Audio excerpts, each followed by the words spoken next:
예, 인사드리겠습니다. 저는 이번에 안양 만안구에서 더불어민주당 후보로 선거운동을 하고 있는 강덕구입니다. 안녕하세요.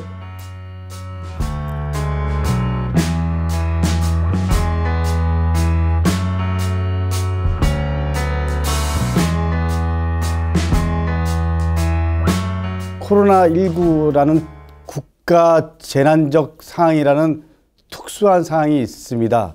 그래서 선거운동을 얼마 전까지 중단했다가 다시 시작하고 있습니다. 아침 저녁에는 통상적인 인사를 하고 있지만 나머지 일정은 우리 그 코로나19와 관련된 방역이라든지 이렇게 조금이라도 보탤 수 있는 길들을 찾아서 하고 있습니다. 그리고 이번에 원외 후보들과 함께 우리 그 코로나19 관련해서 재난 극복을 어떻게 할 건가 고민하다가 재난 극복 소득을 위한 모임을 만들어서 준비하고 있습니다. 제가 지방의원 3선을 하고 그리고 연정부지사를 하고 경기도의 의장을 하면서 되돌아볼 시간을 가졌습니다.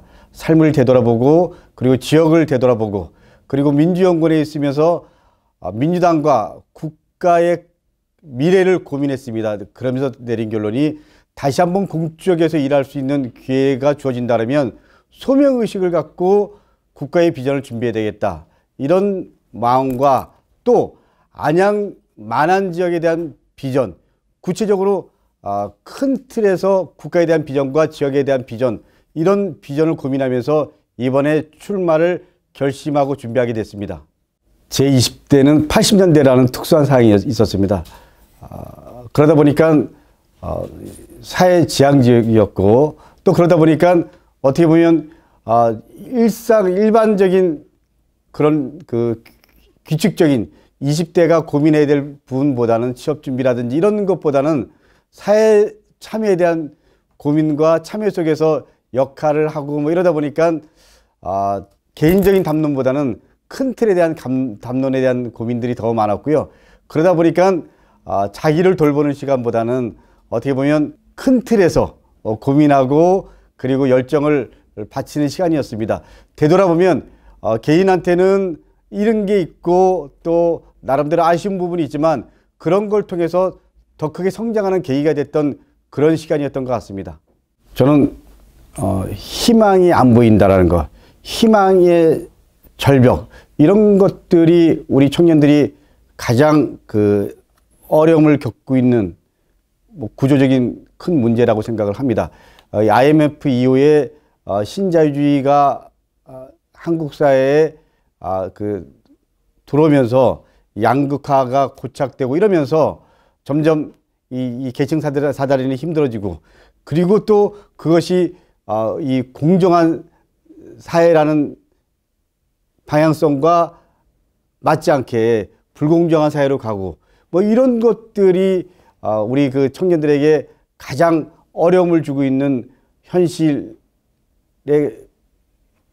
가장 중요한 문제가 아닌가라고 생각을 합니다.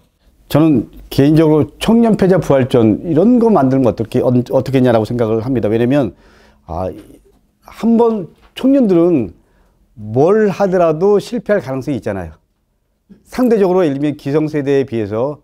근데 실패하더라도 다시 일어날 수 있는 희망을 주는 것, 그런 사회 시스템들을 어떻게 만들 건가, 이런 거에 대한 고민을 하고 싶습니다.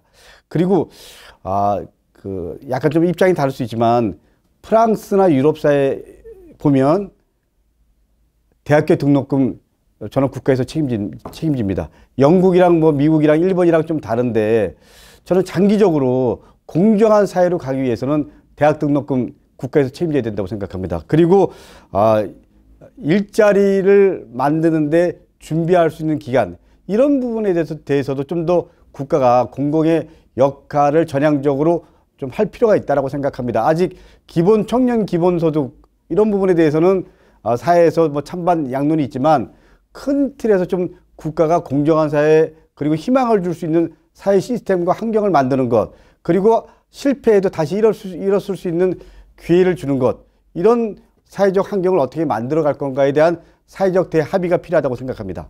제가 그 얼마 전에 통계를 우연히 봤는데 안양 만안 지역에 사는 분들이 의외로 정주성이 높다 그러더라고요.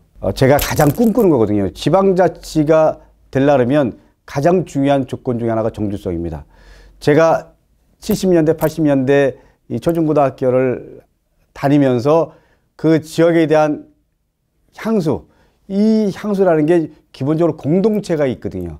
그 공동체가 가장 있는 동네가 우리 안양이었고 그 중심이 만안이었습니다. 예를 들면 포도밭이라든지 또 한때는 경공업단지 이런 향수가 있었죠. 그리고 그 안양 그러면 그런 것들이 떠오르잖아요. 그래서 저는 그런 것들을 매개로 해서 정주성들을 어떻게 확보하고 만들어 갈 건가. 이거는 사실 지방자치와도 연결되고요.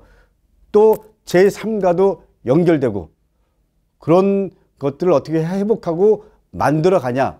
이런 것들이 저는 아주 중요한 나름대로 우리가 고민해야 될 문제라고 생각합니다. 제가 우리 당에서 몇몇 선배들이 저한테 권유해 주셔서 경선을 통해서 당당하게 도의원 후보가 됐는데 그때 선배들은 저한테 또 다른 젊은 친구들한테 한번 도전해봐라 이런 인식을 심어주셨고, 두 번째 우리 김대중 정부가 중앙에서 잘하는 것도 중요하지만 지방자치를 통해서 지방에서 좋은 사례들을 만드는 것, 이런 것들이 중요하다고 생각을 해서 나름 도전했는데 시대적 흐름과 맞아 떨어진 거죠. 그래서 저는 우리 젊은 후배들한테 부탁합니다. 여러분들 도전하십시오. 그리고 그 도전을 통해서 꿈을 이루시길 바랍니다. 삼선 도의원을 하고 이제 경기도의회 의장을 했습니다. 저는 이것도 의미가 있는 것 같습니다. 그때 제가 50대 초반이었는데 의장을 한 거죠. 의장을 하면서 제가 우리 그 의회 공간을 제가 딱 한 가지 사업을 했었습니다. 우리 그 장애인 분들과 비장애인들이 함께 할 수 있는 공간으로 만들어라. 제가 우리 그 담당 국과장한테 요구했습니다. 그래서 지금 경기도 의회 공간이 장애인과 비장애인이 함께 쓸 수 있는 아마 전국 의회에서 가장 그런 시스템이 잘 되어 있는 공간일 겁니다. 소위 뭐 유니버셜 디자인이라고 그러죠. 그건 저는 참 보람이 있고요. 그리고 환경직에 근무했던 분들이 소위 뭐 간접 고용이었는데 직접 고용으로 바꾼 거. 저는 그것도 의미가 있다라고 생각합니다. 국회에서 한 것보다 제가 1년 먼저 했습니다. 세 번째, 수화통역제도를 제가 도입한 거. 그 전까지만 하더라도 우리 본회의에 수화통역이 없었습니다. 근데 제가 의원이 되면서 수화통역제도를 도입했다라는 건 그건 나름대로 의미가 있다라고 생각합니다. 제가 연정부지사를 했는데 연정부지사는 우리 그 남경필 지사가 소위 말하는 한나라당 후보였고 그리고 또 민주당이 가반의석이 있었어요. 가반의석이었는데 남경필 지사가 저한테 연정을 얘기하면서 의회가 가반의석이기 때문에 연정을 제안한 것이 아니고 저는 연정을 통해서 우리 그 실질적으로 도민에게 희망을 주는 정치를 하고 싶다고 얘기해서 쾌히 제가 동의하고 우리 민주당 의원들을 설득해서 연정을 했는데 그 우리 한나라당이 갖고 있는 좋은 가치 그리고 또 민주당이 갖고 있는 좋은 가치들을 288개 합의문을 통해서 나름대로 이뤄내고 성과를 냈다라는 것은 의미가 있다라고 생각을 합니다. 저는 이번에 연동형 비례대표제가 원안대로 되지 않은 부분들이 있지만 저는 그 다음 21대 국회에서 연동형 비례대표제가 우리 그 경기도의회에서 했던 연정을 좀 사례 삼아서 실제로 대한민국 국민에게 그리고 대한민국의 미래에 희망을 만드는 국회가 되기를 진심으로 바라고 희망합니다. 그런 의미에서 연정부지사를 지냈던 강덕구가 나름의 역할이 있다고 생각합니다. 저는 청년들을 보면 한편으로 미안하고 한편으로 부럽습니다. 그리고 한편으로 우리 청년들이 희망을 가질 수 있었으면 좋겠다라고 늘 생각합니다. 청년 여러분 힘들지만 희망을 가지십시오. 그리고 꿈을 갖고 도전하는 여러분들이 되시기를 진심으로 바라고 희망합니다. 제가 또 우리 사회가 청년 여러분들이 꿈을 갖고 그 꿈을 단대히 도전하는 여러분들이 될 수 있도록 좋은 환경을 만들고 그리고 옆에서 파트너가 되겠습니다. 청년 여러분 희망을 만들고 그리고 청년 여러분들이 꿈을 만들 수 있는 세상 함께 만듭시다. 감사합니다.